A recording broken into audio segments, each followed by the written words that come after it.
어릴 때부터 저는 항상 사업 수완이 좋았습니다. 레모네이드를 파는 것부터 잔디 깎기까지 저는 일찍이 제가 스스로의 주인이 되고 싶다는 것을 깨달았습니다. 대학교를 졸업한 후 저는 다양한 업종에서 경험을 쌓으며 노하우를 배우고 인맥을 쌓았습니다. 마침내 제 사업을 시작할 만큼 충분한 돈을 모았습니다. 과정은 쉽지 않았지만 결단력과 약간의 운 덕분에 성공적인 기업을 일구어냈습니다. 이 시기에 저는 서연을 만났습니다. 그녀는 우아하고 재치 있었으며 항상 제 꿈을 지지해 주었습니다. 우리는 결혼했고 한동안 삶은 완벽해 보였습니다. 서연은 직장 생활을 하지 않고 가정과 두 딸에게 집중하기로 선택했습니다. 하지만 시간이 흐를수록 긴장감은 높아져만 갔습니다. 우리는 아이들을 위해 결혼 생활을 유지하려 노력했지만 잔인한 현실이 우리를 강타했습니다. 사업가로서 서연이 일을 하지 않았기 때문에 이혼 시 위자료와 재산 분할은 피할 수 없는 문제였습니다. 딸들에 대한 사랑 때문에 이별은 더욱 고통스러웠습니다. 서연은 재산 분할의 일부로 제 회사 지분의 절반을 요구할 수 있었고, 그렇게 되면 저에게는 수입의 30%만 남게 될 판이었습니다. 변호사 사무실을 나오며 저는 절망감을 느꼈습니다. 서연은 이미 다른 남자와 8개월 동안 만나고 있었습니다. 그녀는 그 사람은 좋은 연인이에요. 당신과는 다르죠. 무슨 짓을 하기 전에 잘 생각해요. 변호사나 만나봐요. 우리가 헤어지면 당신 인생은 지옥이 될 테니까요. 라고 고백했습니다. 내가 그렇게 만들 거예요. 헤어져요. 저는 그녀를 빤히 쳐다보며 이 여자가 대체 누구인지 자문했습니다. 14년 동안 믿었던 사람이 이제는 전혀 모르는 사람 같았습니다. 그녀는 계속했습니다. 당신은 여전히 내 시간과 감정의 대부분을 차지하겠지만 상훈 씨도 무시하지 않을 거예요. 그 사람도 필요로 하는 게 있으니까요. 제가 스케줄을 잘 짜볼게요. 저는 그녀를 무시하고 밖으로 걸어 나갔습니다. 길가에서 이웃인 박 여사를 보자 그녀는 말을 멈췄습니다. 서연은 저에게 집으로 들어가라고 쉿 소리를 냈습니다. 이틀간 집을 비웠던 제가 돌아오자 그녀는 비웃음을 짓고 있었습니다. 당시 13살과 11살이었던 지수와 은수는 저를 다시 만나 매우 기뻐했습니다. 저는 변호사를 만나고 온 후 아이들이 잠들 때까지 아이들을 아껴주었습니다. 그리고 아이들을 피하기로 결심했습니다. 아이들이 잠들자 서연이 맥주 한 캔을 가져다 주었습니다. 저는 그것을 테이블 위에 내려놓았습니다.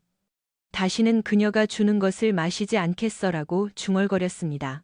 이제야 정신이 좀 드나 보네라고 그녀가 거만하게 말했습니다. 저는 준비한 말을 내뱉으며 그녀의 말을 끊었습니다. 누가 정신 차렸대?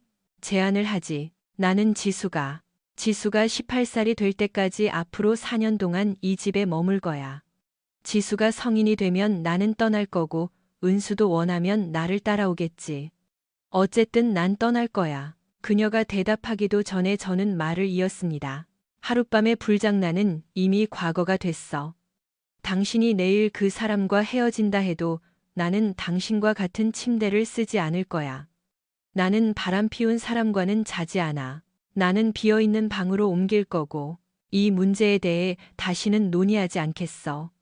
나는 독신으로 살지는 않겠지만 누군가를 먼저 쫓아다니지도 않을 거야. 만약 누군가 제안해 온다면 유부녀가 아닌 이상 거절하지 않겠어. 그리고 이제 일자리를 구하든가 당신 애인한테 돈을 달라고 해. 아이들은 원하는 걸 다 갖겠지만 우리 공동 계좌에 여유 자금이 입금되는 일은 없을 거야. 그녀는 얼굴이 창백해져서 화를 냈습니다. 바보 같은 소리 마. 난 아직 당신을 사랑해. 한 침대에서 자고 싶다고? 웃기는 소리군. 모든 것은 그대로일 거야. 이제 가서 자. 만약 그 정부와의 관계가 잘 안 풀리면 기억해둬. 당신은 경기도 양평에서 아주 유명해질 테니까. 우리 동네 모퉁이에는 여자친구를 찾는 남자들이 널려 있지. 그녀는 안방으로 뛰어 들어갔습니다. 저는 몇 분 기다렸다가 문을 열었습니다. 그녀는 전화를 하고 있었습니다. 제가 전화를 뺐자 그녀는 깜짝 놀랐습니다. 저는 전화기에 대고 말했습니다. 이봐, 난 이미 내 번호를 알고 있어. 곧 내 주소도 알아낼 거야. 어쩌면 우리는 공통점에 대해 이야기하게 될지도 모르지. 걱정 마, 해치지는 않을게. 하지만 내 여자가 연인을 배신했다는 걸 알리고 싶지는 않겠지. 상대는 전화를 끊었고 저는 휴대폰을 주머니에 넣었습니다. 저는 문틀이 금이 간 것을 발견했습니다. 오, 이 문이 끼었네. 내일 고쳐야겠어. 가서 자. 서연은 아무 말 없이 들어가려 했습니다. 저는 그녀를 막아 세웠습니다. 내일까지 휴대폰은 내가 보관하고 컴퓨터 계좌도 확인하겠어. 잘해봐요. 내 계좌는 포트녹스 요새보다 더 꽁꽁 잠겨 있으니까. 그녀가 쏘아붙였습니다. 저는 비웃음을 지었습니다. 그녀는 제가 컴퓨터에 키로거 입력, 기록 소프트웨어를 설치했다는 사실을 잊고 있었습니다. 아이들이 충분히 컸을 때 이미 활성화해 두었죠. 얼마 지나지 않아 저는 그녀의 모든 이메일, 검색어, 구매 내역을 손에 넣었습니다. 그녀는 믿기지 않을 정도로 멍청했습니다. 그녀의 정부는 구청의 인허가 담당 공무원이었습니다. 제 작업장 허가를 받으러 갔을 때 서연이 그를 만났던 것입니다. 가벼운 유혹이 점심 식사로 이어졌고 그 이상의 관계로 발전했습니다. 저는 관련 자료를 출력하고 사진과 동영상을 사무실 컴퓨터로 전송한 뒤 잠자리에 들었습니다. 놀랍게도 아주 잘 잤습니다. 아침에 일어나 딸들이 학교 친구와 음악 이야기를 하는 동안 아침 식사를 준비했습니다. 13살 지수는 사춘기에 접어들었고 남학생들의 관심을 받기 시작했습니다. 우리는 부모의 감독하에 그룹 데이트를 허용했습니다. 11살 은수는 아직 어렸지만 스포츠, 댄스, 밴드, 연극 동아리 활동으로 바빴습니다. 차는 항상 대기 중이었습니다. 아이들이 공부 이야기를 할 때 저는 갑자기 폭탄 선언을 했습니다. 얘들아 미안한데 아빠가 회사 일이 바빠져서 당분간은 엄마가 너희를 주로 데려다 줄 거야. 엄마는 직장에 안 다니니까 충분히 할 수 있지, 그치 여보? 서연은 저를 차갑게 노려보며 아이들에게 말했습니다. 가끔은 엄마 친구 차를 얻어 타야 할지도 몰라. 왜요? 엄마가 우리를 집에 혼자 둬야 할 만큼 중요한 일이 뭔데요? 너희 오전 시간 다 비어 있잖아. 안 그래? 제가 묻자 딸들은 재빨리 동의했습니다. 네, 지영이네 엄마는 너무 무섭고 민수 아빠는 우리를 이상하게 쳐다본단 말이에요. 제발요, 엄마. 아이들이 애원했습니다. 아이들이 떠날 때까지 서연은 침묵했습니다. 아이들이 나가자 그녀가 입을 열었습니다. 이게 끝이라고 생각하면 오산이에요. 더 잘 생각하는 게 좋을걸요. 한 가지 더. 내가 집에 오디오와 비디오 시스템을 설치했어.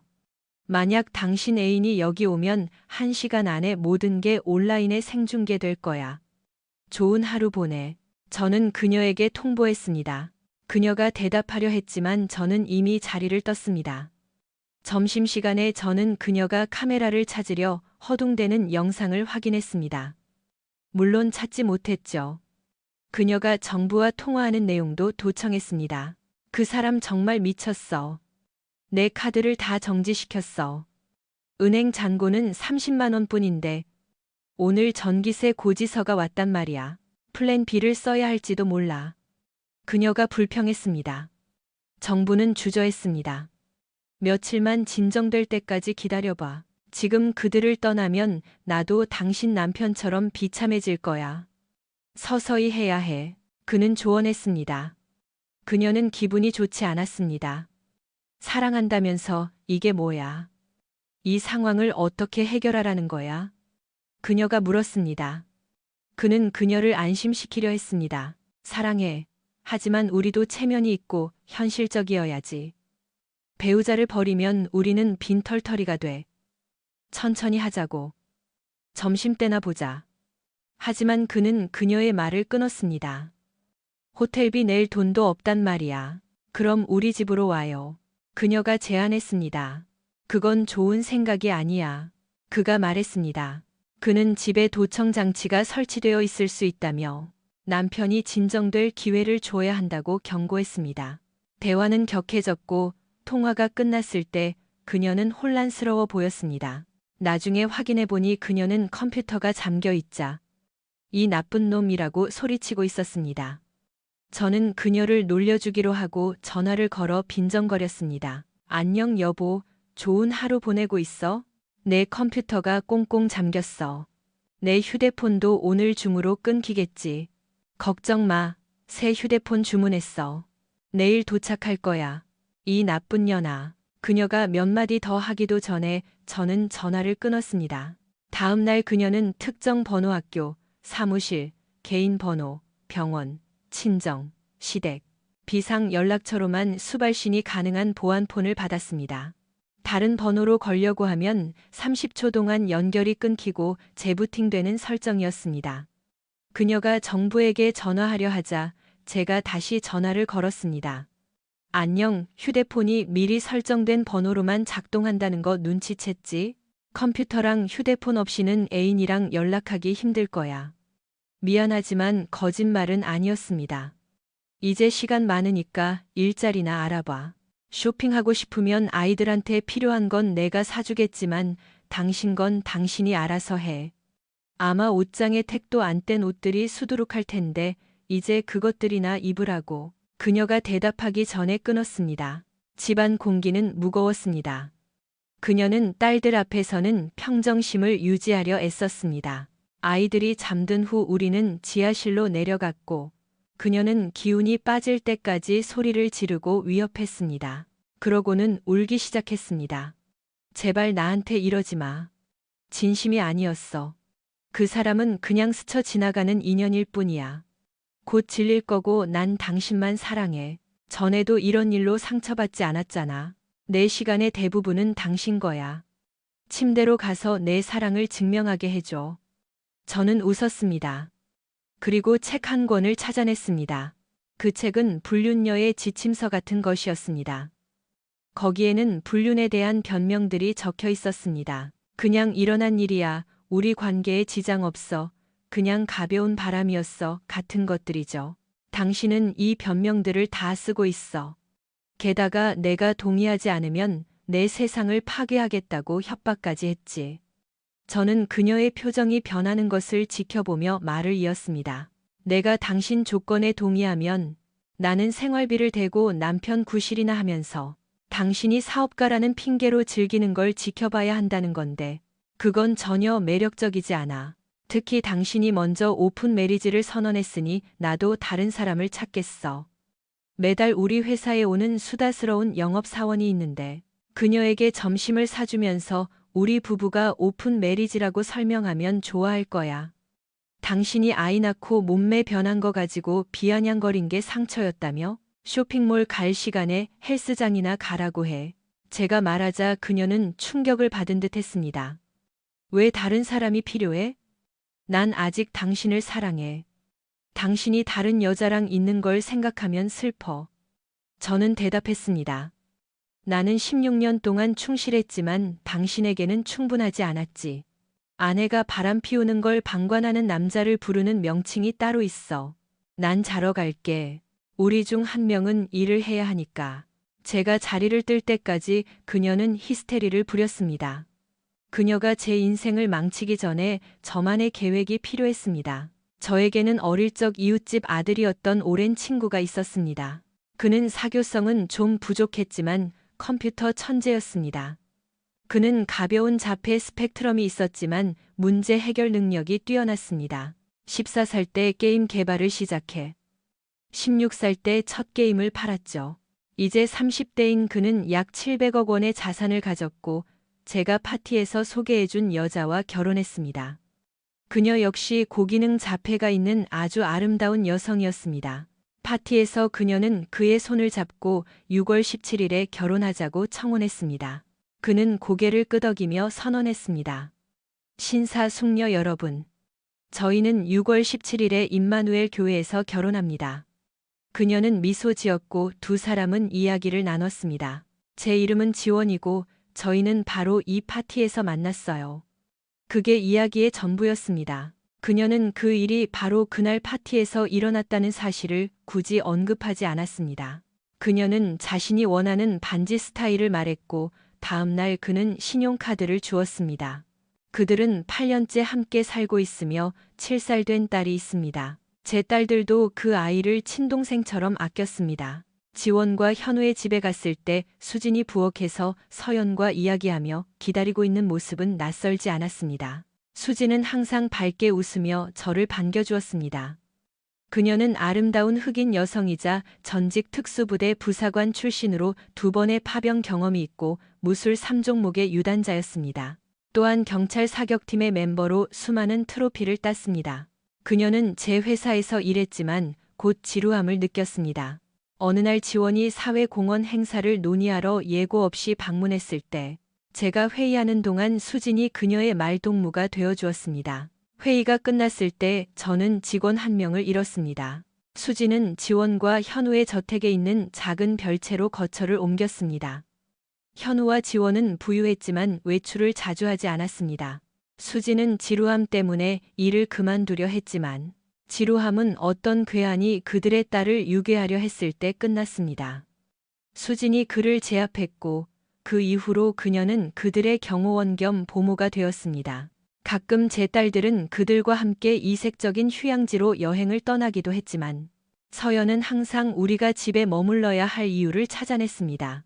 지원은 놀라지 않았습니다. 최근 파티에서 그녀는 다소 멍해 보였습니다. 정원에서 그녀가 다른 손님 옆에 앉아 있는 것을 보았습니다. 저를 보자 그녀는 깜짝 놀라며 저녁 내내 제 옆에 붙어 있었습니다. 제가 그녀가 그와 키스하려는 순간을 방해했다는 느낌이 들었습니다. 한마디 하고 싶었지만 그날 밤의 기억이 확실치 않았습니다. 우리는 보통 사교 행사에서 따로 떨어져 교류하곤 했습니다. 저는 그녀가 보이지 않으면 다른 곳에 있겠거니 생각했습니다. 그들은 제 고민을 듣고 긴 대화를 나누었습니다. 민준, 원하는 게 뭐야? 내 딸들이 내 곁에 있는 거, 그게 제일 중요해. 그리고 그녀가 자신의 행동을 후회하게 만들고 싶어. 우리 관계는 끝났지만 그녀가 그걸 깨닫는 순간 상황은 험악해질 거야. 모든 게 끝났을 때 빈털터리가 되고 싶지 않아. 현우는 고개를 끄덕이며 우리 집 크기를 물었습니다. 이미 알고 있었지만 확인하고 싶어 했죠. 우리는 오래된 동네에 넓은 대지가 딸린 집을 좋은 가격에 샀습니다. 오래된 나무들이 있는 집이었습니다. 전 집주인이었던 할머니가 요양원 비용을 마련하기 위해 시세의 60% 가격에 내놓은 집을 샀던 것입니다. 딸들이 아주 어릴 때 샀고 5년 동안 그곳이 아이들의 유일한 집이었습니다. 우리는 집을 수리하는 데 전 재산을 쏟아부었고 지금은 투자한 금액의 2배 가치가 되었습니다. 서연은 그 집을 무척 사랑했고 집을 지키기 위해서라면 무엇이든 할 여자였습니다. 현우는 이혼 후 지하실에 대해 물었습니다. 우리는 나중에 딸들을 위해 개조하려고 지하실을 그대로 두었습니다. 약 50평 정도 되는 공간을 독립된 출입구와 전기시설을 갖춘 멋진 아파트로 개조하는데 약 1억 원 정도가 들 것입니다. 그렇게 되면 이혼하더라도 당신은 집의 일부를 소유하며 아이들을 만날 권리를 완벽하게 갖게 됩니다. 그녀가 어떻게 반대하겠습니까? 두 사람의 생활은 분리될 것이고 당신은 원할 때만 그녀를 보게 될 것입니다. 아이들의 복지가 걸린 일인데 제정신인 판사라면 반대할 리 없습니다. 왜 내가 그 생각을 못했지? 당신은 평범한 사람이니까요. 지능지수가 엄청나게 높은 천재가 아니잖아요. 수진이 다른 대안을 제시했습니다. 그녀를 쫓아내고 그놈의 엉덩이를 걷어차고 당신이 상상할 수 없는 방식으로 그들의 삶을 망가뜨릴 수도 있어요. 당신에게 화살이 돌아가지 않게 말이죠. 와우, 정말 강렬하군요. 상황이 계속 나빠진다면 아주 안 좋겠지만 일단 현우의 계획을 따르기로 했습니다. 그녀가 고생 좀 하는 건 상관없지만 그래도 아이들 엄마니까요. 일단 이 방법부터 써봅시다. 아시겠죠? 수지는 내키지 않는 표정이었지만 동의하고 아이들을 확인하러 갔습니다. 수진 씨가 당신을 좋아해요. 민준 씨, 조심해요. 이제 곧 싱글이 되니까 그녀가 온갖 생각을 다 할 거예요. 저는 지원을 놀란 눈으로 쳐다보았습니다. 수진이 저에게 감정이 있다는 건 꿈에도 몰랐습니다. 집은 제가 돈을 벌 때 샀기 때문에 제 명의로 되어 있었습니다. 업체와 건축가의 자문을 받아 변호사의 조언에 따라 최선의 개조 계획을 세웠습니다. 저는 서연에게 생활비를 주면서 그녀의 벤츠에 GPS 위치 추적기와 원격 시동 차단 시스템을 설치했습니다. 그녀의 점심시간이 정부의 집을 방문하느라 점점 길어지는 것을 확인했습니다. 어느 날 저는 GPS로 위치를 추적하다가 정부의 집 근처에서 차 시동을 꺼버렸습니다. 그녀는 당황해서 전화를 걸었습니다. 민준 씨, 차가 멈췄어. 시동이 안 걸려. 나 갇혔어. 목소리에 불안함이 가득했습니다. 어디야? 제가 묻자 그녀는 도시 반대편에 있다고 자백할 수밖에 없었습니다. 혜진이 내 집에 가는 길이야. 그녀의 차에 가방을 두고 왔거든. 혜진 씨 오늘 출근 안 했어? 저는 물었지만 그녀는 가방을 차고에 두고 왔다고 변명하며 흔적을 숨기려 했습니다. 다시 시동 걸어봐 서연아. 이제 걸릴 거야. 제가 제안했습니다. 그녀가 5블록쯤 갔을 때 다시 시동을 껐습니다. 그녀가 다시 전화를 걸었을 때 저는 그냥 집으로 오라고 했습니다. 결국 그녀는 무슨 일이 일어나고 있는지 눈치챘습니다. 나중에 그녀가 비명을 지르는 소리를 녹음했는데 그것 때문에 딸 지수가 많이 힘들어했습니다. 그 후 상황은 진정되었습니다.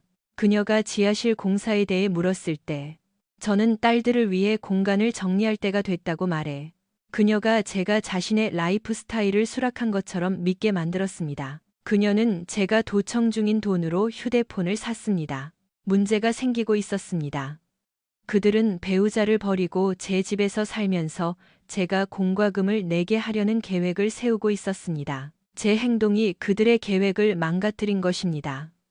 당분간 이 일은 멈추는 게 좋겠어. 민준 씨가 예상과 다르게 반응하고 있어. 그가 무슨 짓을 저지를까봐 겁나. 그녀가 애인에게 제안했습니다. 그는 비웃었습니다. 그 사람은 약해. 아이들 때문에라도 당신을 어쩌지 못할 거야. 아이들한테 해를 끼칠 사람은 아니잖아. 그녀는 경멸하듯 대답했습니다. 아이들한테는 아니겠지만 우리한테는 분명히 그럴 거야. 그는 잔인해질 수 있어. 아직 큰일은 안 저질렀지만 당신은 다르잖아. 당신은 공무원이고 구청 관리잖아. 지역 기업가의 아내와 부적절한 관계를 맺는 구청 직원은 뉴스거리가 될 거야. 걸리면 해고될 텐데 아내한테 뭐라고 설명할 거야? 아내랑 헤어지겠다고 말은 했어? 긴 침묵 끝에 그녀가 말했습니다. 당신이 남자인 줄 알았는데. 내 남편이 손쓰기 전에 당신 아내한테 먼저 말해. 그는 모든 걸 분석해서 가장 아픈 곳을 찌를 거야. 한 달 동안은 만나지 말자. 우리 둘 다 생각할 시간이 필요해. 헤어지더라도 남편이랑 관계를 최대한 회복해두고 싶어. 그는 공정할 테니까. 특히 아이들 문제에서는 한 달 뒤에 정리되면 연락할게. 준비가 되었습니다. 계획을 완성할 한 달의 시간이 생겼습니다. 저는 아버지의 오랜 사업 파트너였던 구의회 의장님과 만남을 잡았습니다. 우리는 고급 스테이크 하우스에서 만났습니다. 그가 만족스럽게 식사와 술을 마친 후 저는 제 사업 이야기를 꺼냈습니다. 공장을 이전할까 생각 중입니다. 옆 동네 의왕시에서 파격적인 세제 혜택과 적합한 빈 건물을 제안해 왔거든요. 의장님은 미간을 찌푸렸습니다. 우리 구에서 89개의 일자리가 사라진다는 것은 큰 문제였고, 특히 최근 확장으로 30명을 더 고용한 상태라 더 그랬습니다. 이건 좋지 않은 상황이었습니다. 특히 선거철인데 왜 그런 결정을 하려나? 우리 구와 관계가 좋았지 않은가? 경제 상황도 어려운데 우리가 더 양보하기는 힘들다네. 의장님은 당황한 기색이 역력했습니다. 양보를 바라는 게 아닙니다, 의장님. 공장 확장을 위해 부지 용도 변경이 필요한데 허가 절차가 쉽지 않을 것 같아서요. 특히 인허가 담당 부서 때문에 걱정입니다. 제가 우려를 표하자 의장님은 의아해했습니다. 허가 신청 공고가 나갔고 반대 의견도 없었는데 왜 어렵다고 생각하나? 절차대로 하면 금방 될 텐데. 그 부서의 최 과장이 제 아내와 잠자리를 하고 있습니다. 그리고 제가 그 사실을 알고 있다는 것도 그놈이 알고 있죠. 제 직설적인 말에 의장님은 망연자실해 보였습니다. 이 추문이 구청 전체에 미칠 파장, 특히 지역 기자들이 냄새를 맡으면 곤란해질 상황이었습니다. 확실한가? 의장님이 사실이 아니길 바라며 물었습니다. 최 과장 사무실에서 제 아내와 부적절한 행위를 하는 영상과 음성 파일을 가지고 있습니다. 구청 소유의 자산에서 근무 시간에 벌어진 일이죠. 저는 확인해 주었습니다. 원하는 게 뭔가? 의장님은 상황을 받아들이며 물었습니다. 당장은 특별한 게 없습니다. 다만 제 집 수리 계획이 최 과장 모르게 승인되기를 바랍니다. 저는 분명히 했습니다. 알겠네. 내가 조치를 취하지. 의장님은 최 과장을 3일 동안 교육 워크숍에 보내기로 했습니다. 그 정도면 충분하겠습니까? 의장님은 그게 효과가 있을 거라고 했습니다. 선거가 끝나면 저는 이 일을 터뜨릴 것입니다. 당신은 그 전에 그를 쫓아낼 핑계를 찾을 시간이 충분할 것입니다. 저는 우리 관계가 영원히 변했다고 결론지었습니다. 이제 그는 제가 전화할 때마다 겁을 먹게 될 것입니다. 워크숍이 진행되었고 저는 업자를 고용해 서류 작업을 마쳤습니다. 공사는 다음 날 시작되었습니다. 서연은 딴 생각에 빠졌는지 별 관심을 보이지 않았습니다. 그녀는 지루함과 자신이 매력없게 느껴진다는 핑계를 대며 관계 회복을 시도했지만 자신의 행동에 대해서는 사과하지 않았습니다. 아이들이 다 커서 떠나면 당신은 어떻게 할 거야? 결혼 생활을 망가뜨리는 대신 당신은 봉사활동을 하거나 독서 모임에 가거나 일을 할 수도 있었지만 당신은 불륜을 택했지. 상황이 어떻게 돌아가는 거야? 나는 당신에게 다시는 손대지 않을 거야. 우리 관계는 죽어가고 있어. 이혼 후의 삶이나 생각하라고. 그건 반드시 일어날 일이니까. 그녀는 울면서 밖으로 뛰어나갔습니다. 그 후 일주일 동안 그녀는 모범적인 아내와 엄마가 되려 노력했습니다. 우리는 가족과 함께 에버랜드에도 갔고 딸들과 서연 모두 즐거워했습니다. 유일한 긴장은 잠자리에서 발생했습니다. 저는 각방을 쓰겠다는 의사를 분명히 했고 그녀가 이혼을 암시하자 저는 서류를 건넸습니다. 갈등을 피하기 위해 저는 딸들을 공원으로 데려가 엄마와 제가 별거 중이며 제가 지하실에 새로 만든 아파트로 옮길 것이라고 설명했습니다. 아이들은 울었지만 집에 가면 새 방을 꾸밀 수 있게 해주겠다는 약속에 진정되었습니다. 제가 아이들에게 방을 확인해 보라고 하자 서연이 문을 열고 나와 이웃이 경찰을 부를 정도로 크게 소리를 질렀습니다. 변호사의 조언대로 저는 밖에서 대기하며 경찰에게 이혼 서류 사본을 보여주었습니다. 말다툼에 대해 질문을 받았을 때 저는 경찰의 판단하는 듯한 표정을 읽고 자세한 설명은 피했습니다. 내 모든 일이 순조롭게 진행되도록 준비했습니다. 이혼으로 이어질 수도 있고 아닐 수도 있지만 변호사가 모든 과정을 기록하라고 조언했습니다. 그리고 묻지는 않으셨지만 이건 제 외도가 아니라 그녀의 외도 때문입니다. 원하시면 영상과 사진을 보여드릴 수 있습니다. 경찰관이 얼굴이 붉어진 서연을 흘레 쳐다보았습니다. 그래서요? 그렇다고 이 사람이 저와 아이들을 버려도 된다는 뜻은 아니잖아요. 서연이 항의했습니다. 경찰관님, 잠시 실례해도 될까요? 저는 그녀를 집 안으로 안내하며 제가 설치한 중문을 열어 보여주었습니다. 서연도 따라오려 했지만 경찰관은 그녀에게 잠시 밖에서 기다려달라고 요청했습니다. 저는 경찰관에게 아파트를 보여주었습니다. 그녀는 침대에서 흐느끼는 딸들을 보기 전까지는 꽤 감명을 받은 눈치였습니다. 아이들은 제 품에 안겼고 저는 아이들을 달랬습니다. 엄마가 그냥 안 좋은 날을 보내고 계신 거야.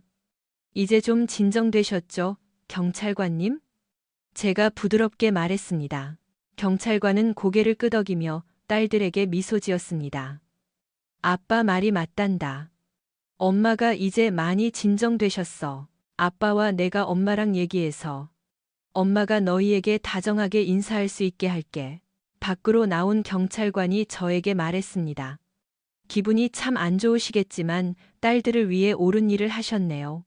항상 아이들을 최우선으로 생각하세요. 제 전 남편이 당신의 반만이라도 닮았더라면 당신은 정말 나쁜 놈이야. 우리 집에 돌아가면 당신을 증오하지 않을 거야. 서연은 진정되었고 경찰관에게 화를 참을 수 있다고 약속했습니다. 저는 그에게 아이들의 복지를 최우선으로 생각하라고 말했습니다. 지금 당신이 어떻게 처신하느냐가 아이들이 평생 당신들을 어떻게 바라볼지를 결정할 것입니다. 이건 아직 이혼이 아니라 시험 별거일 뿐입니다. 두 분 모두에게 행운을 빕니다. 경찰관이 조언했습니다. 경찰관이 떠나자 서연이 으르렁거렸습니다. 당장 거실로 와. 저는 중문을 잠그고 집의 보안을 확인하느라 시간을 보냈습니다. 딸들은 잘 시간이 될 때까지 제 옆에 있었습니다. 저는 아이들을 안심시킨 뒤 서연을 불렀습니다. 조용히 하고 들어. 아이들이 곧 올라갈 거야. 지금 당신이 아이들을 대하는 태도가. 저는 엄하게 훈계했습니다. 겸손해지고 아이들과의 미래 관계를 생각해서 행동해.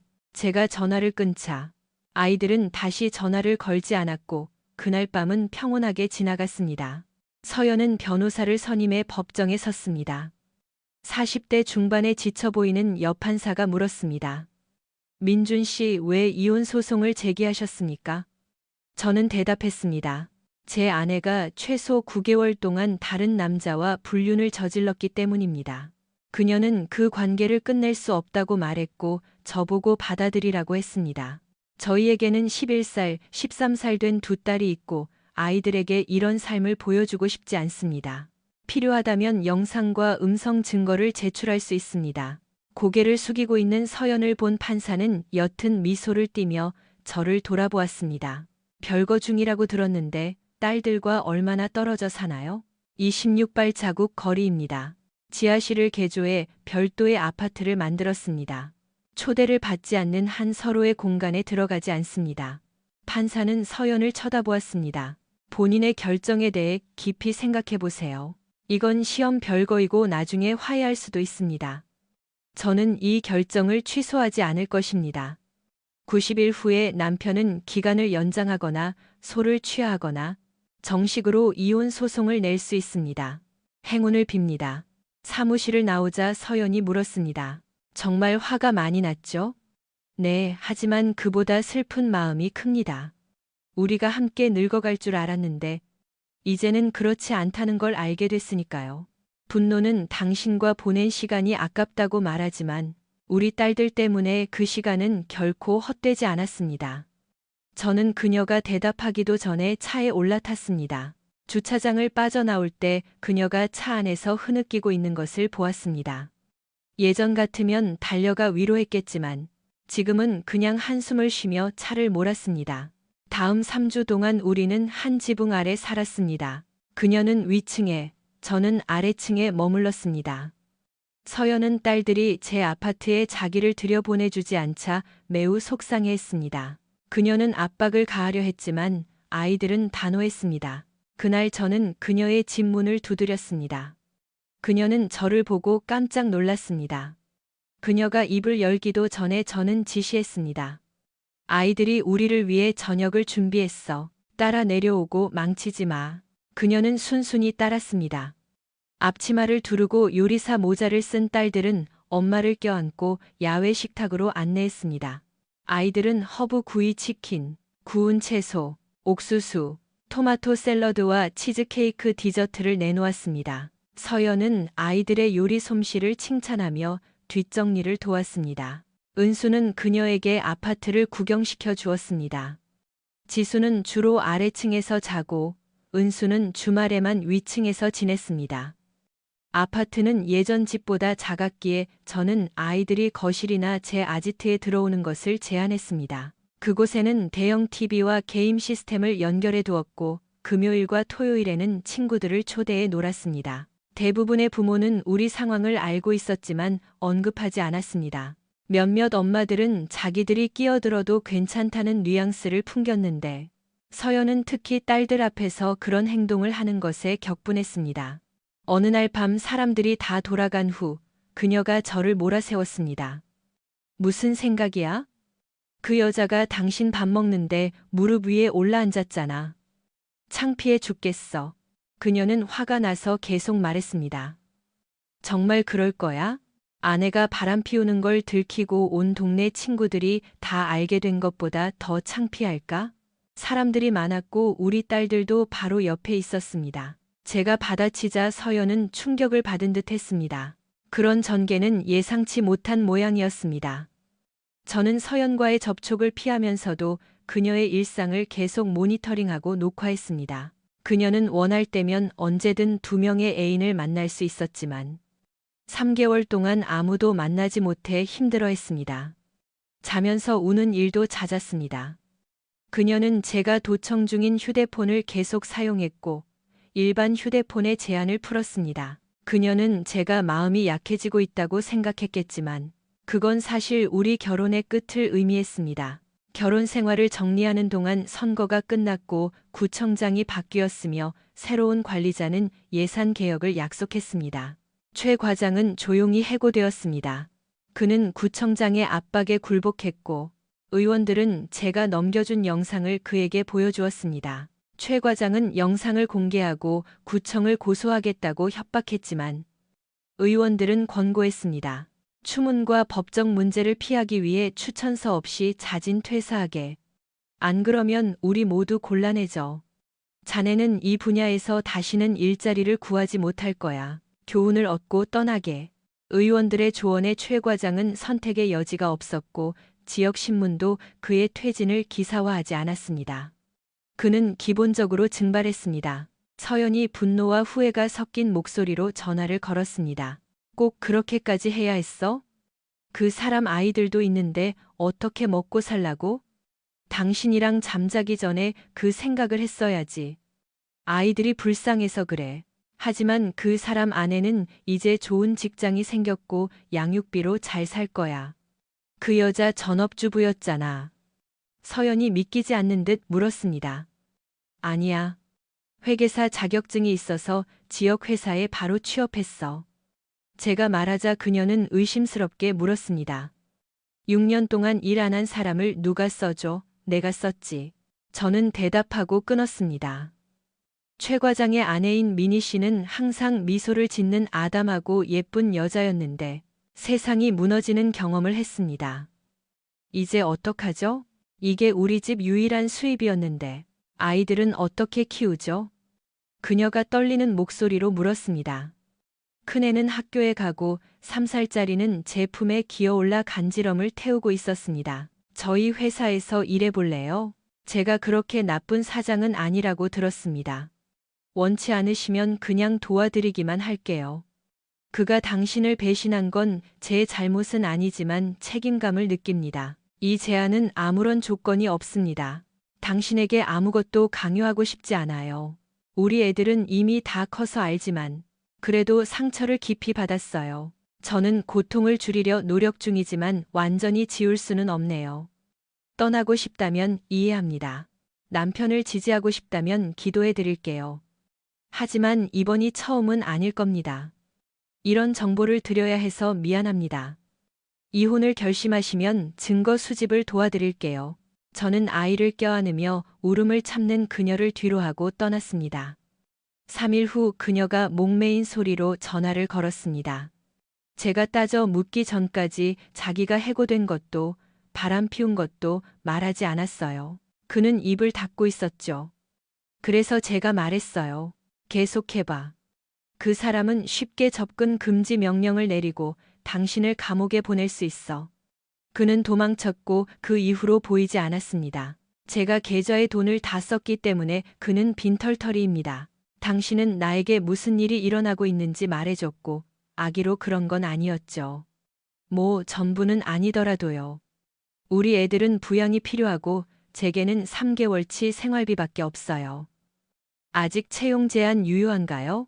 그녀는 다음 주부터 출근했습니다. 저는 그녀의 유능함에 놀랐고 우리는 그녀가 사무실과 재택근무를 병행하기로 합의했습니다.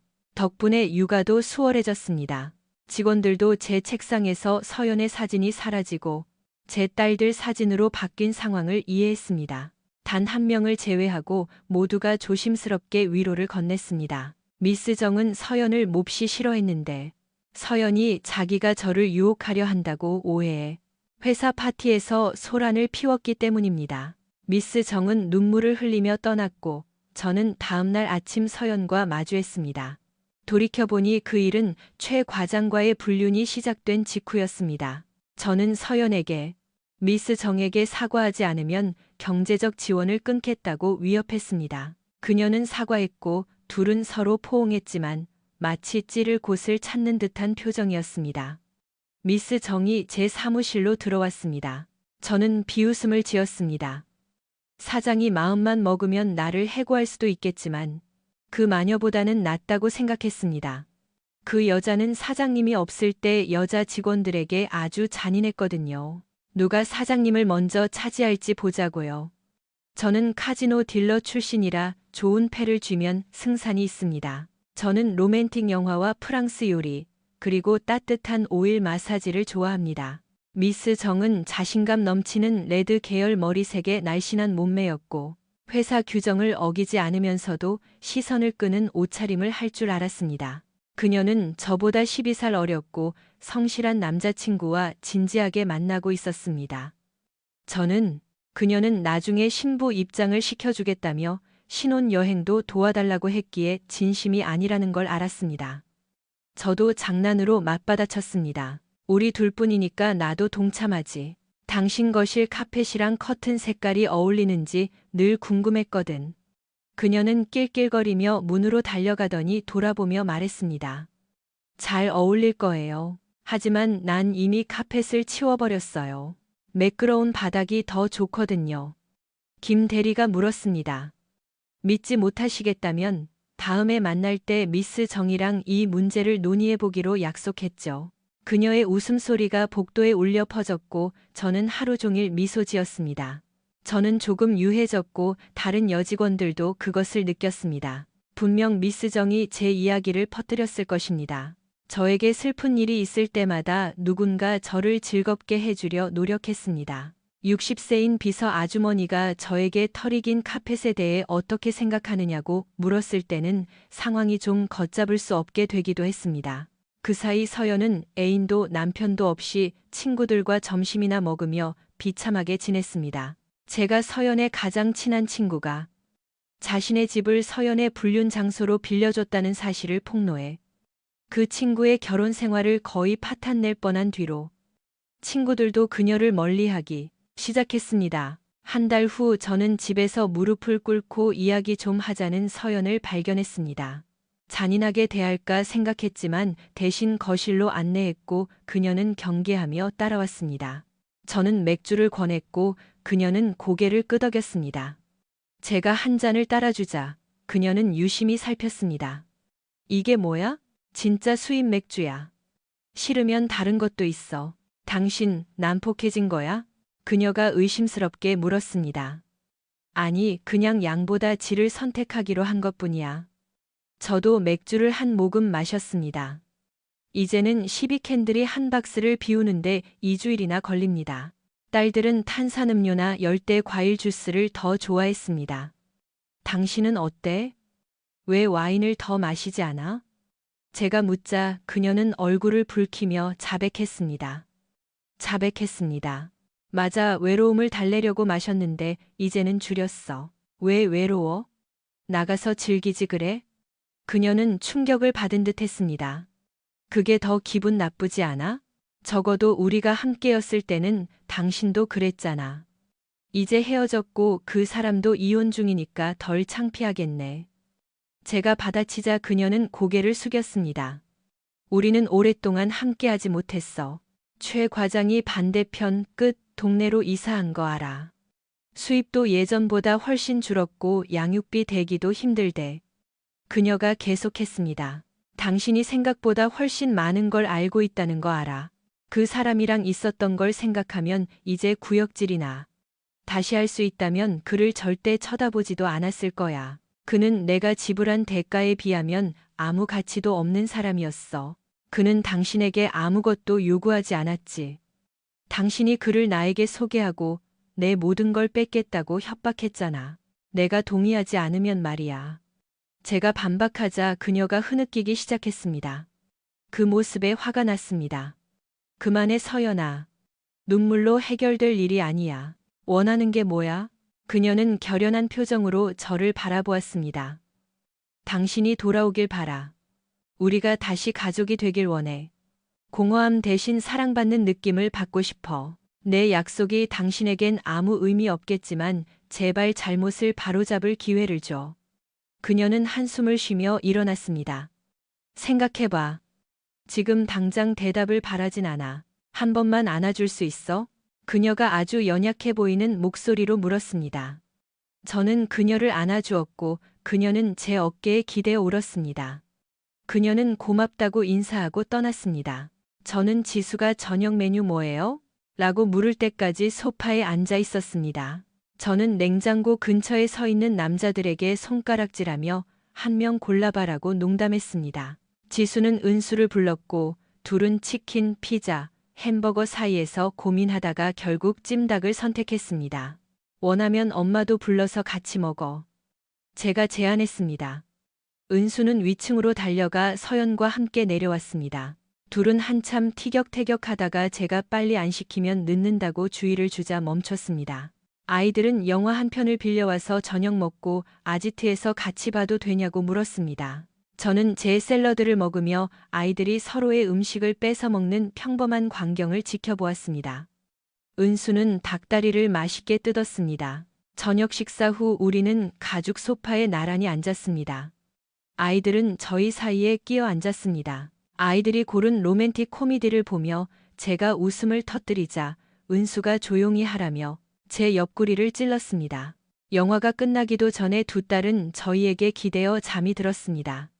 서연이 지수를 깨우지 않으려 애쓰며 조용히 울고 있는 것을 보았습니다. 우리는 아이들에게 굿나잇 키스를 했고 저는 아이들을 위층으로 올려보낸 뒤 잠시 혼자 있고 싶다고 말했습니다. 서연을 포함해 모두가 저에게 잘 자라고 인사했습니다. 저는 아주 오랫동안 그곳에 앉아 있었습니다. 그녀를 다시 믿을 수 있을지, 또 다른 배신이 닥치면 어떻게 대처해야 할지 고민했습니다. 그러다 잠이 들었습니다. 다음 날 아침까지 저는 소파에 누워 있었고 아이들은 남은 영화를 보고 있었습니다. 씻고 나오자 서연이 제가 좋아하는 요리를 정성껏 준비하고 있었고 아이들과도 특히 학교 준비물을 사러 다니며 부쩍 가까워진 모습이었습니다. 저는 지수에게 신용카드를 하나 주었는데 서연은 그것을 아주 책임감 있게 사용했고 예산 안에서 자기 옷도 몇 벌 샀습니다. 서연은 저에게 깜짝 놀랄 질문을 했습니다. 민준 씨, 나 생각 중인데 당신 조언대로 일자리를 구하거나 봉사활동을 시작하고 싶어. 내가 바쁠 때 당신이 아이들 좀 봐줄 수 있어? 저는 그녀를 안아주며 칭찬했습니다. 그녀는 몸매 관리를 위해 헬스장도 다니기 시작했습니다. 저는 운동복과 새 옷을 사주며 그녀를 응원했습니다. 서연은 대형 자선단체에서 봉사직을 맡아 마라톤 대회부터 정찬 모임까지 다양한 행사를 돕게 되었습니다. 초기에는 주로 주말 낮 행사였고 딸들도 종종 따라갔습니다. 저도 가끔 참석했지만 바쁜 업무 때문에 횟수를 줄여야 했습니다. 서연은 서운해했지만 잠도 제대로 못 자고 일하는 사람을 끌고 가는 기분이 어떻겠냐는 제 설명에 수긍했습니다. 그녀는 다음 날 아침 우리와 함께 식사하며 행사 사진들을 보여주곤 했습니다. 저는 그녀를 믿기로 하고 보안 카메라 확인을 중단했습니다. 우리는 서서히 다시 연결되었고 저는 그녀가 진심으로 후회하고 있다고 믿었습니다. 어느 날 지원이 전화를 걸어 주말에 아이들과 놀러 오라고 제안했습니다. 서연은 이틀간 행사가 있어 우리끼리 다녀오라고 배웅했습니다. 서연은 운전하기에 너무 피곤할 것 같다며 함께 가자는 제안을 거절했습니다. 현우와 지원이 문 앞까지 나와 우리를 맞이했습니다. 민준, 넌 정말 여자 보는 눈이 없어. 수진 씨가 내 문제가 터졌을 때 그렇게 신호를 보냈는데 넌 한 번도 반응 안 하더라. 답장이 없었죠. 당신이 이혼 전까지 다른 여자를 건드리지 않을 거라는 건 알지만 수진 씨는 당신이 왜 서연을 놓아주지 않는지 이해 못해요. 내가 그러면 나도 서연이랑 똑같은 사람이 되는 거잖아. 게다가 모든 건 아이들을 위해서야. 추문을 만들 순 없어. 현우가 물었습니다. 서연이랑은 잘 지내? 훨씬 좋아졌어. 운동도 하고 돈도 아끼고 봉사활동도 열심히 해. 아직 합치지는 않았지만 가끔 같이 자기도 해. 미래에 대한 희망이 생겼어. 현우는 한숨을 쉬었고 지원은 시선을 피했습니다. 민준, 아이들 잠들면 이야기 좀 하자. 기분이 가라앉았습니다. 아이들은 제 침묵을 눈치채지 못했고 저녁 식사 후 전용 상영관으로 영화를 보러 달려갔습니다. 우리는 웨스턴 스타일로 꾸며진 바실로 이동했습니다. 현우는 맥주를 가져왔고 지원에게는 와인 한 잔을 주었습니다. 저는 60만 원짜리 와인이라기에 특별한 맛을 기대했지만 맛은 2만 원짜리와 비슷했습니다. 우리는 침묵 속에 술을 마셨고 마침내 지원이 입을 열었습니다. 우리 부부가 여러 자선 단체에 기부를 많이 하는 거 알지? 정부가 낭비하게 두느니 세상을 바꾸는 단체들에 직접 돈을 주는 게 낫다고 생각하거든. 서연 씨가 새로운 직책을 맡으면서 우리한테 여러 번 연락을 해왔고 우리는 그때마다 거액의 수표를 보내줬어. 예감이 좋지 않았습니다. 가끔 우리도 그 단체의 행사에 참석해서 지지를 표하곤 해. 한 달 전쯤 정식 만찬 행사에 갔는데 거기 서연 씨가 있었어. 행사를 조율하느라 아주 바빠 보이더군. 대화할 기회는 없었지만 그녀는 우리가 온 걸 몰랐던 것 같아. 행사 끝날 무렵 그녀를 다시 봤어. 지원은 처음 보는 드레스를 입고 강태호라는 남자 옆에 서 있는 서연의 사진을 보여주었습니다. 지원은 그 남자가 아주 부유하며 인맥을 쌓기 위해 이런 행사에 참석해 유부녀들을 유혹하는 데 아주 능숙하다고 말했습니다. 우리는 상황을 지켜봤고 부적절한 포즈로 있는 그들의 사진을 몇 장 더 찍었어. 이게 우리가 당신과 이야기하고 싶었던 이유야. 당신은 우리의 가장 오래된 친구 중 한 명이고 우리가 당신이 똑같은 실수를 반복하는 걸 보고 싶지 않거든. 현우와 지원은 진정한 친구였습니다. 지원의 정직함 덕분에 저는 제 선택에 대해 생각할 시간을 가질 수 있었습니다. 첫 번째 배신은 저를 아프게 했지만 모든 과정을 겪고 난 뒤에 이 일은 가슴 깊숙이 비수를 꽂았습니다. 우리 결혼은 이제 정말 끝이었습니다. 저는 현우와 지원에게 고맙다고 말한 뒤 잠자리에 들었습니다. 밤을 지새울 줄 알았는데 머리가 베개에 닿자마자 잠이 들었습니다. 아침 6시에 일어나 다음 단계를 고민했습니다. 이혼 절차를 다시 진행할 것입니다.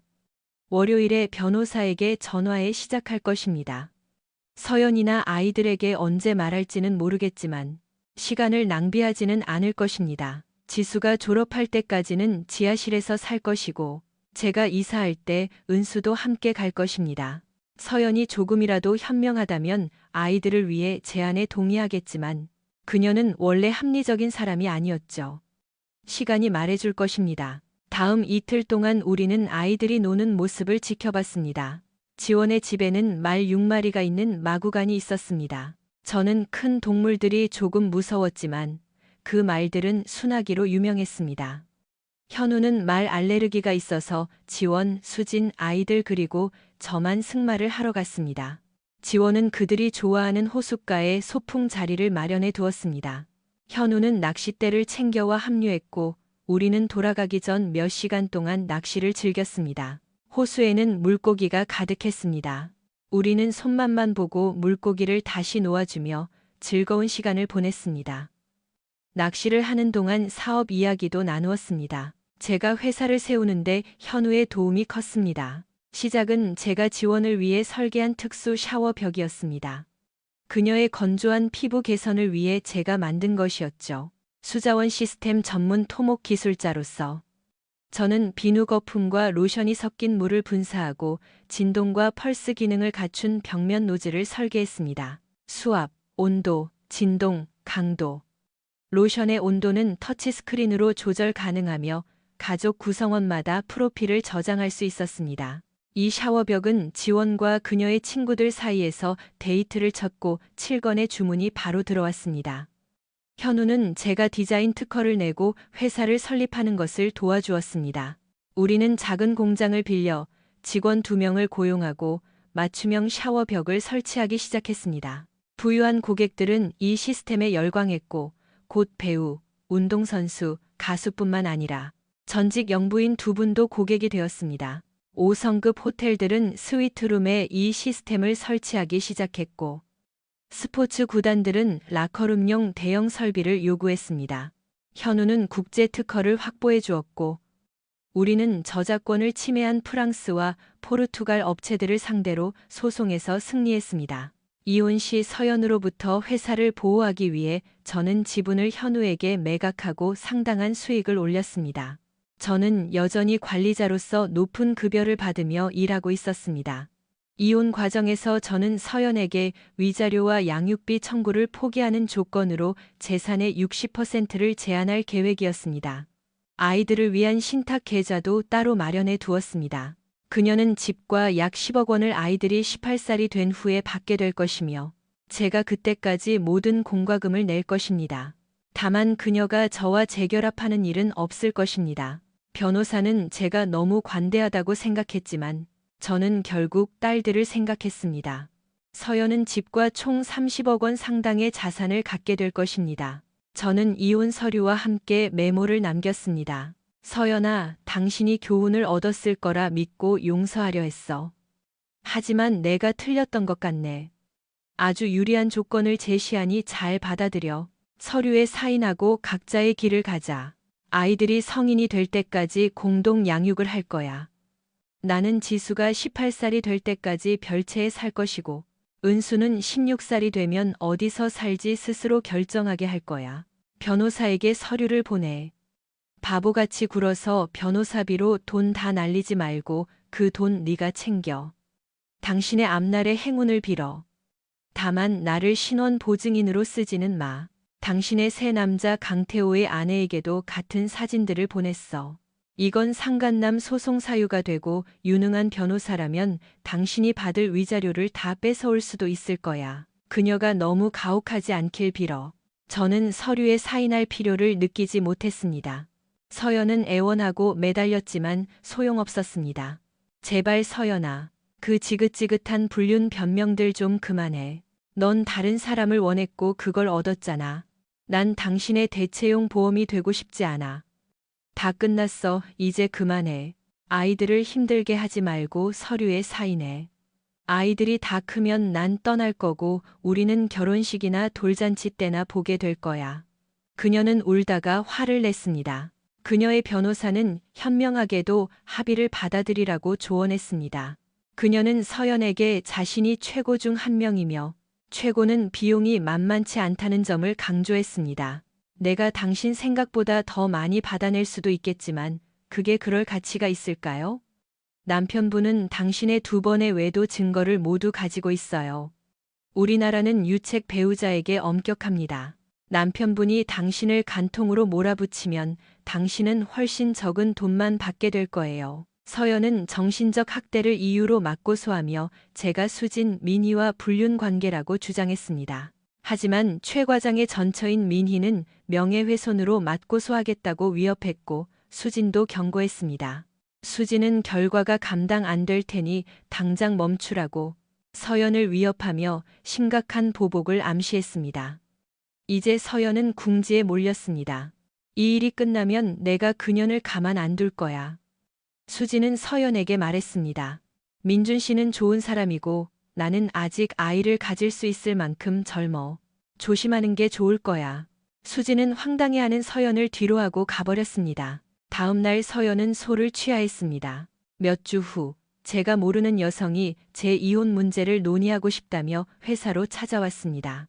카메라와 녹음기를 켠 뒤 그녀를 안으로 들였습니다. 그녀는 저보다 10살쯤 많아 보이는 우아한 여성이었습니다. 저는 그녀와 악수하고 소파로 안내했습니다. 예고 없이 찾아와 죄송합니다, 민준 씨. 저는 김희영이라고 합니다. 제 남편을 아내분이 알고 계신 것 같아서요. 분명 그녀의 남편 강태호는 서연과 만나고 있었습니다. 저는 그녀의 손을 잡고 말했습니다. 제 아내의 행동에 대해 사과드립니다. 희영 씨, 이건 당신 잘못이 아니에요. 그들은 성인이고 이미 전적이 있는 사람들이죠. 부탁이 있어서 왔습니다. 제 이혼 소송에 필요한 사진과 진술서가 필요해요. 공유해 주실 수 있나요? 변호사 이름을 알려주시면 제가 자료를 보내겠습니다. 그녀가 한숨을 쉬었습니다. 아직 변호사가 없어요. 상황이 안 좋아지자 남편이 계좌에 돈을 다 빼돌렸어요. 저에게는 집 한 채랑 아들 옷 살 돈만 남겨줬죠. 직업도 없어서 미래가 막막하네요. 저는 제 변호사인 김 변호사에게 전화했습니다. 새 고객 한 분 모셔다 드릴게요. 그 멍청한 강태호의 아내입니다. 비용은 제가 낼 테니 시간 되실 때 연락 주세요. 희영 씨는 충격받은 표정이었고 저는 미소 지었습니다. 걱정 마세요. 실력 좋은 분입니다. 필요한 게 있으면 더 말씀하시고요. 그녀는 울기 시작했습니다. 저는 손수건을 건네고 미니 씨에게 전화했습니다. 미니 씨는 희영 씨가 겪고 있는 일을 누구보다 잘 이해할 사람이었죠. 미니 씨가 사무실로 왔고 저는 두 사람을 인사시켰습니다. 미니 씨와 희영 씨, 두 분은 공통점이 있네요. 제 아내가 두 분의 남편들과 잠자리를 했죠. 두 분이 이야기 나눌 시간을 드릴게요. 저는 자리를 비켜주었습니다. 그들은 15분 정도 이야기를 나누었고 제가 돌아왔을 때 두 여성 모두 제 뺨에 키스를 해주었습니다. 미니 씨가 민준 씨 정말 좋은 사람이라고 말해주더군요. 이혼 끝나면 저도 도와주고 싶어요. 희영 씨는 이혼 절차가 마무리될 때까지 일자리가 필요합니다. 그녀는 국제 경영학 학위가 있고 프랑스어, 이탈리아어, 독일어에 능통해요. 아까 말씀하신 그 새로운 자리에 딱 맞을 거예요. 제 다음 보너스를 많이 주시는 걸로 보답하세요. 걱정 마세요. 제가 알아서 할게요.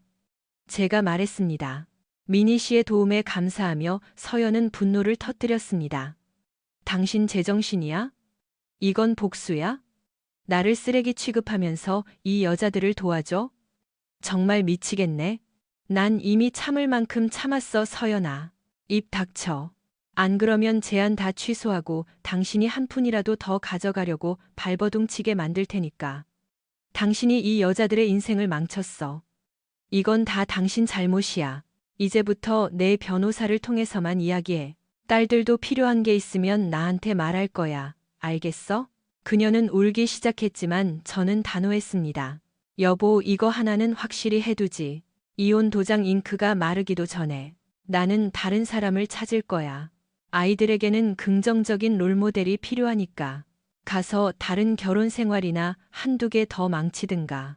다 끝나면 그 여자들을 나한테 보내. 내가 도와줄 테니까. 잘 가, 서연아. 진심으로 하는 말이야. 제 분노에 놀란 그녀는 구석으로 물러나 침묵했습니다.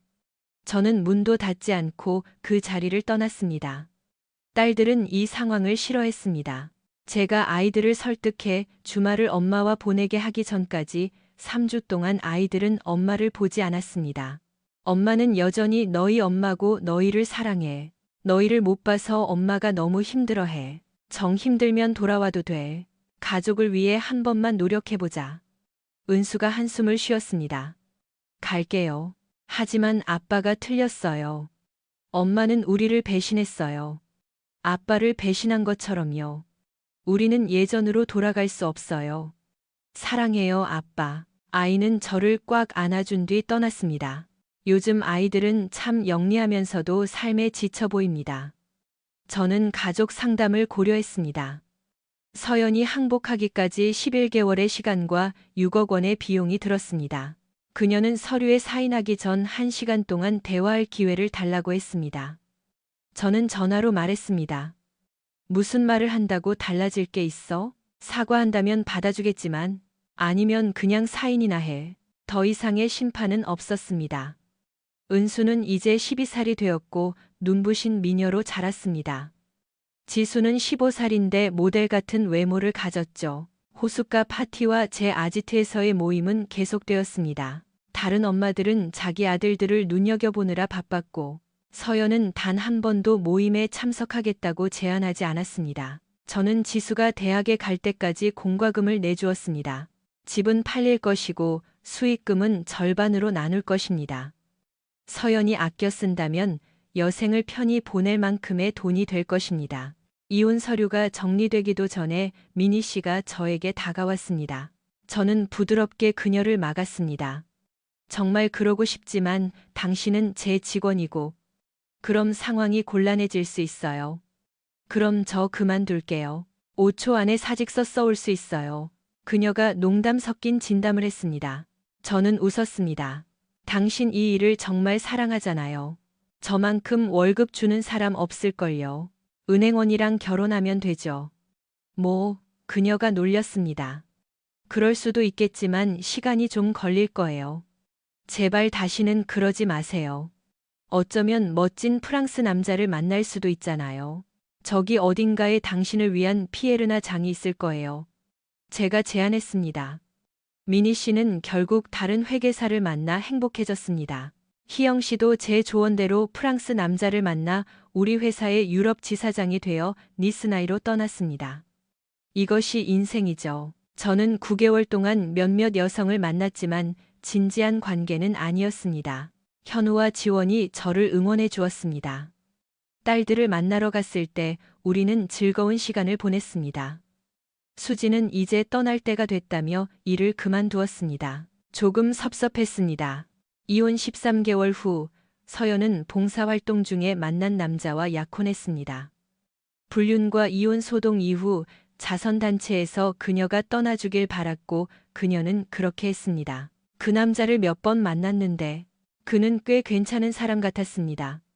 가장 좋은 점은 두 사람이 만날 때 그는 미혼이었다는 것입니다. 서연이 또 다른 가정을 파괴하지 않아서 다행이었습니다. 그녀가 과거에 대해 솔직했을지는 의문이지만 제 알바는 아니었습니다. 딸들도 그를 좋아했습니다. 재밌는 사람이고 아빠 노릇을 하려 들지 않았기 때문입니다. 가끔 엄마가 일할 때 아이들을 데리고 영화를 보러 가거나 외식을 하기도 했습니다. 저는 위협을 느끼지 않았고 아이들이 잘 적응하는 것 같아 기뻤습니다. 그러던 어느 날 아이들이 속상한 얼굴로 돌아왔고 사건이 터졌습니다. 준호 아저씨가 우리 삶에서 떠났어요. 파혼했대요. 지수가 말했습니다. 왜냐고 물어봤는데 아빠, 엄마 때문이에요. 엄마가 무슨 짓을 했을 것 같아? 지수가 짜증 섞인 말투로 대답했습니다. 저는 이제 그런 일에 익숙해졌습니다. 서연과 예의 바르게 대화할 수는 있지만 그녀를 격려하고 싶지는 않았습니다.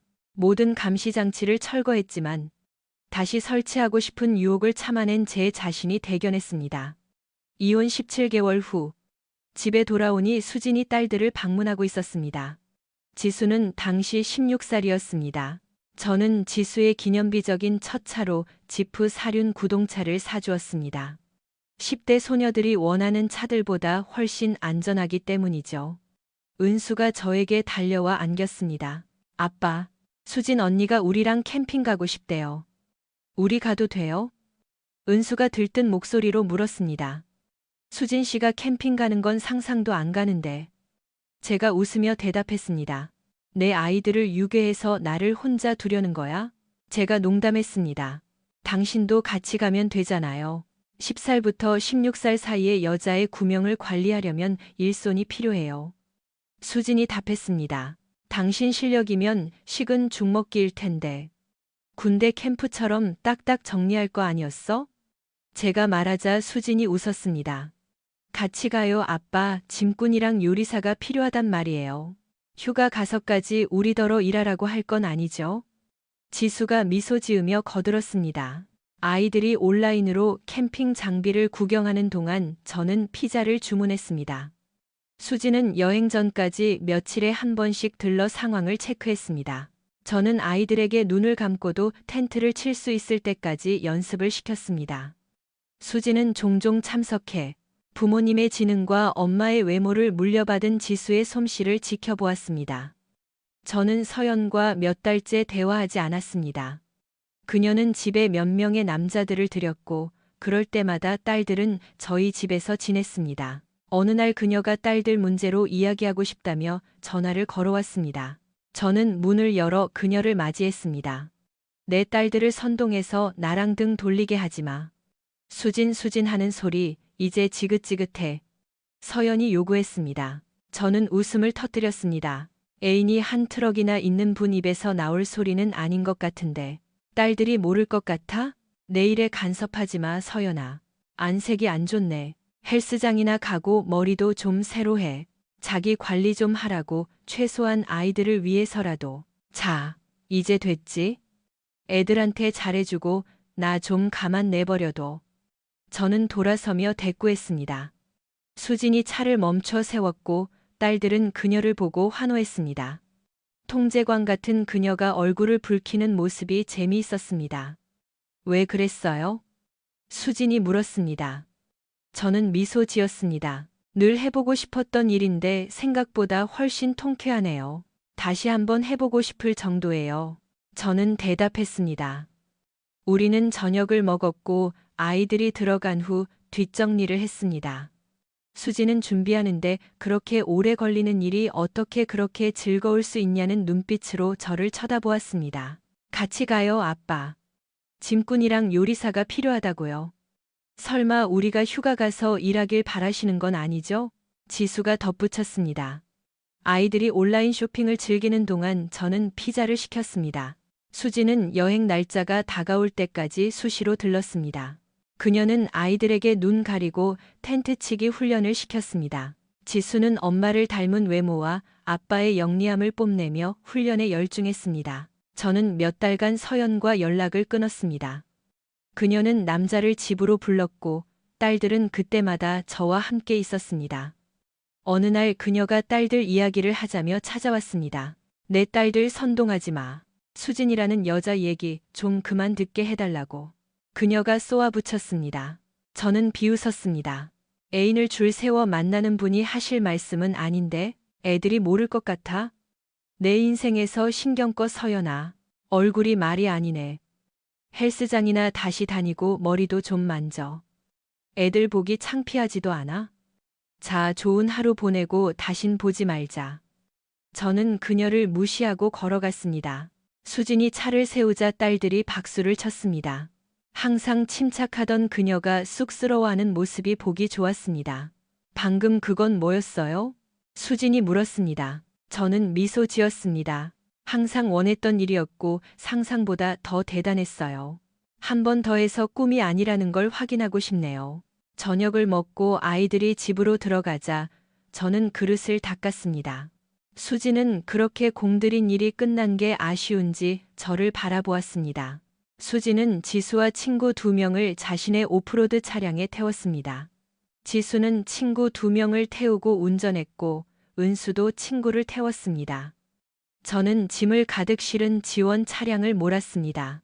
수진의 말대로 목적지까지는 4시간이 걸렸지만 그만한 가치가 있었습니다. 우리는 완전히 고립된 곳에 도착했습니다.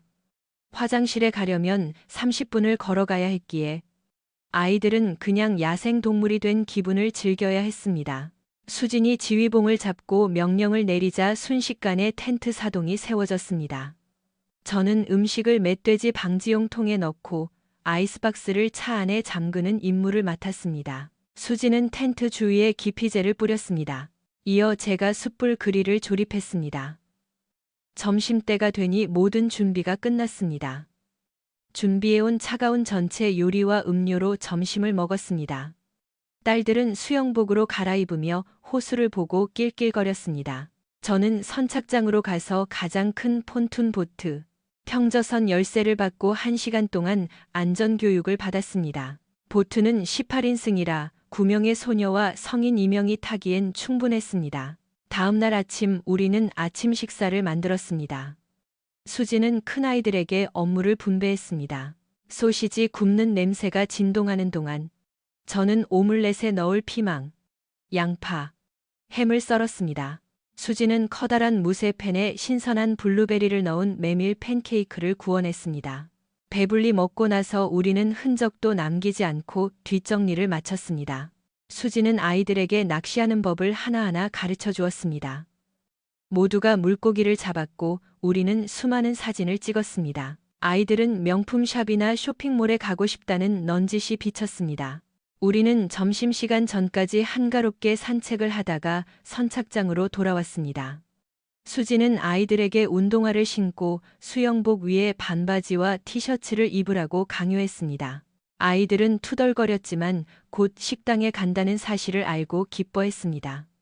우리는 이탈리아 식당에서 스파게티와 라비올리, 미트볼을 나눠 먹었습니다. 선착장을 걸으며 보트들을 구경했습니다. 아이들은 자기들을 위한 커다란 보트를 보고 환호하며 올라탔습니다.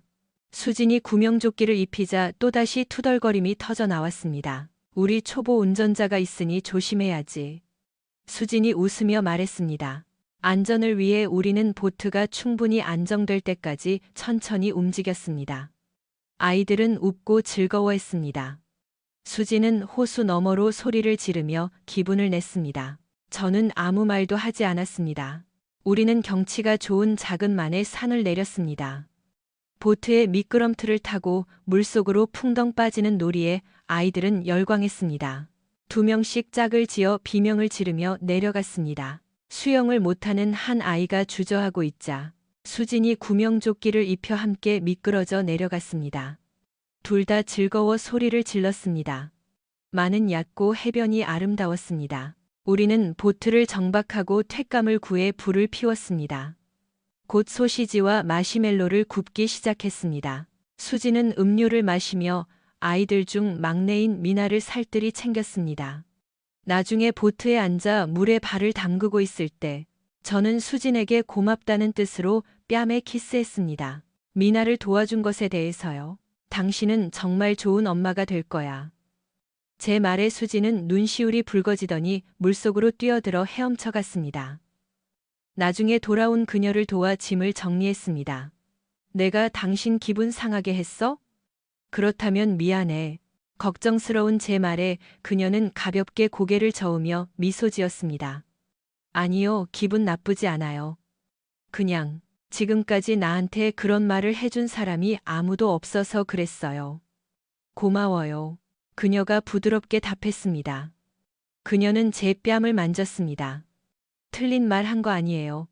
그냥 칭찬해 준 건데. 나 정말 그런 말 처음 들어봐요. 어떻게 반응해야 할지 모르겠네요. 그녀는 저에게 기대어 제 손을 잡았습니다. 저는 살면서 이렇게 행복했던 적이 있었나 싶었습니다. 수진과 저는 아이들이 차려준 가벼운 저녁을 먹었습니다. 아이들은 저희더러 편히 쉬라고 하더군요. 우리는 의자에 나란히 앉아 수진의 새로운 보안회사 이야기를 나눴습니다. 그녀는 다른 퇴역 군인들과 함께 회사를 운영하며 성공 가도를 달리고 있었지만 불규칙한 시간과 잦은 출장은 좋아하지 않았습니다.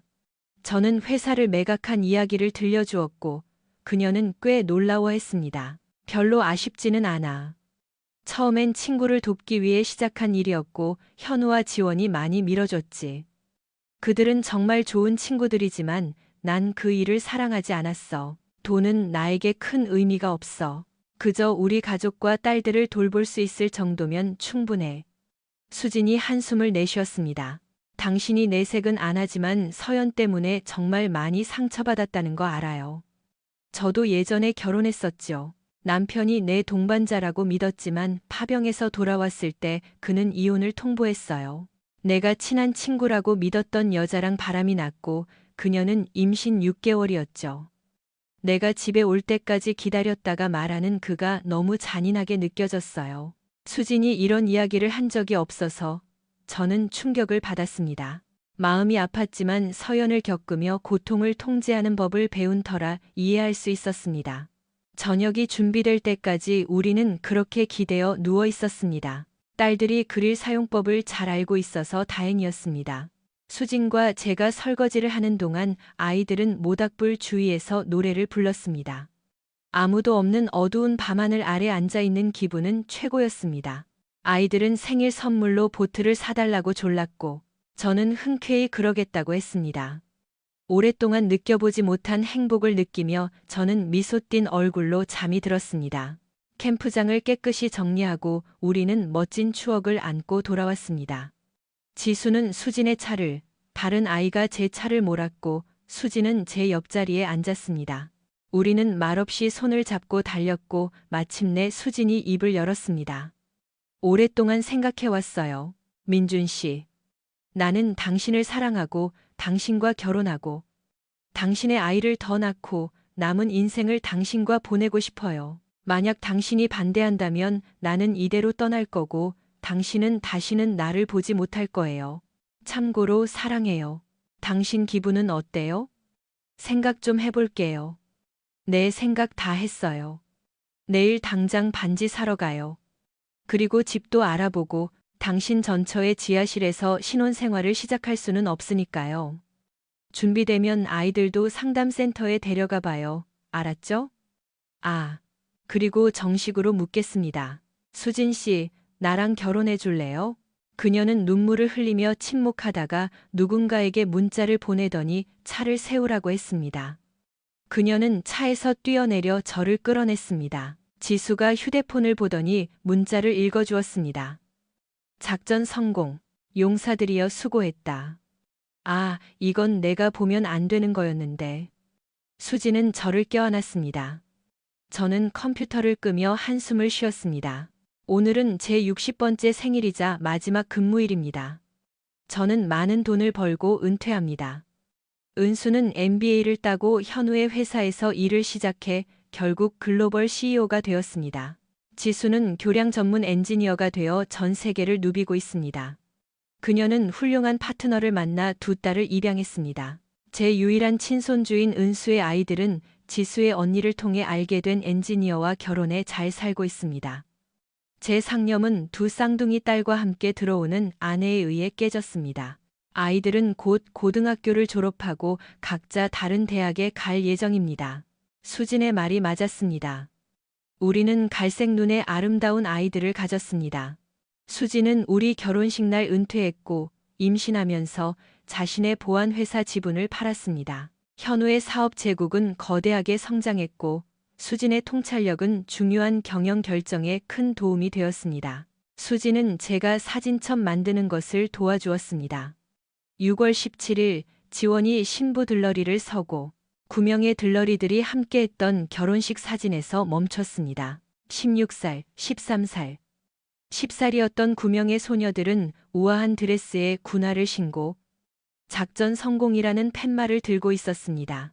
우리는 수년 동안 휴가를 보냈던 호숫가 집으로 향하고 있습니다. 선착장에는 커다란 보트 2대가 떠 있고 그날의 캠핑 멤버들이 가족들과 함께 자주 놀러 옵니다. 사생활 보호는 힘들겠지만 그게 사람 사는 맛이죠. 서연은 어떻게 됐냐고요? 아이들에게 미치는 영향 외에는 별로 관심이 없습니다. 하지만 그 집은 그녀의 소유입니다. 그녀는 불만이 많았지만 곧 자신의 불평이 무시당한다는 것을 깨달았습니다. 그녀를 정말 화나게 만든 건 우리 집에서 한 블록 떨어진 집이 매물로 나왔을 때 수진이 그 집을 사서 우리 신혼집으로 결정한 일이었습니다. 수진은 5억 원을 들여 집을 리모델링했고 잡지에 실릴 만큼 멋진 수영장과 대형 욕조를 만들었습니다. 첫 해에 너무 자주 사용해서 고장 날 뻔할 정도였죠. 육아는 쉬웠습니다. 아이들은 두 집 사이를 걸어 다녔고 특히 동생들이 태어난 뒤로는 우리 집에서 지내는 걸 더 좋아했습니다. 서연은 2번 더 결혼했습니다. 첫 번째 결혼은 2년 만에 끝났는데 그녀가 또다시 바람 피우다 걸렸기 때문입니다. 다행히 그녀에게는 혼전 계약서가 있었습니다. 민희와 희영은 서연의 전 남편에게 일자리를 제안했고 그들은 두 번째 집의 지하실을 놀이방으로 썼습니다. 아마 서연은 수년 전 자신이 원했던 것을 얻었을지도 모르겠네요. 우리는 가끔 그녀를 마주치지만 그녀는 침묵하고 원망 가득한 눈빛을 보냅니다. 세월은 그녀에게 친절하지 않았고 나쁜 습관은 버리기 힘들었나 봅니다. 그녀는 여전히 헬스장보다는 쇼핑몰을 좋아합니다. 아빠 서둘러요. 지금 출발해야 호수에서 한두 시간이라도 더 수영할 수 있다고요.